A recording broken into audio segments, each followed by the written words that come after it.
What would you say, Imam, to people who still see people like Nelson Mandela as heroes and see him as a source of inspiration?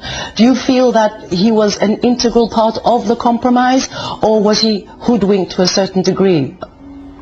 No, he wasn't hoodwinked. In his case in 1964, when he appeared in court, he made a statement which was later quoted in the Financial Mail and other business magazines, that he has never ever been opposed to capitalism, and that was the cue. So they already started trying to get him on board, so they softened him up, and that was the reason for removing him from other comrades on the island who were in the Rivonia trial. Accidentally I bumped into the second in command of MK, and that's Mkhonto we Sizwe. Mkhonto we Sizwe. And he called me and he mistook me for somebody else, for an MK member, which I've never been. And he said to me, Ismail, which is not my name, if they think they can strike a deal with Nelson Mandela and leave us out, they are making a big mistake.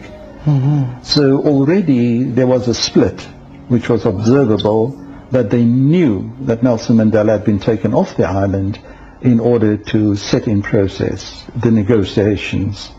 Okay. So that came as no surprise. Well, looking at the current administration under Zuma, would you say that is a continuation of the same line of thinking? No, there's a big difference between Zuma. Zuma was on Robben Island for 10 years. Nelson Mandela was there for 18 years. And we'd just like to correct an historical error which says that he was on Robben Island for 27 years. That's not true. The oldest serving political prisoner on Robben Island was in fact Jeff Masimula, who spent 27 years there, and he was in fact assassinated in what was called a motorcar accident shortly after he was released. So he definitely was the longest serving prisoner on Robben Island. And he was a member of the Pan-Africanist Congress of Azania, yes? That is correct, a very staunch member who had received life imprisonment way back in 1963. Right. So Nelson Mandela obviously was the key to bringing about the changes, and a lot of the deals that took place both in Lusaka and London were directly related to him and involved him. When I was in Pollsmoor prison way back in the 80s, that would have been around about 86, I was arrested and held in detention.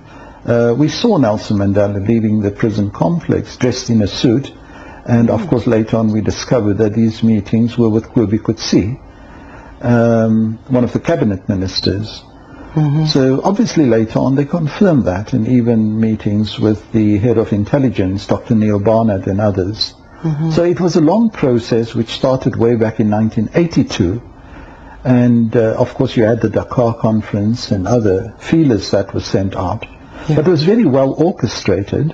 Yes. The people who needed the settlement badly were in fact the multinational companies, the financiers, the banks, the investors.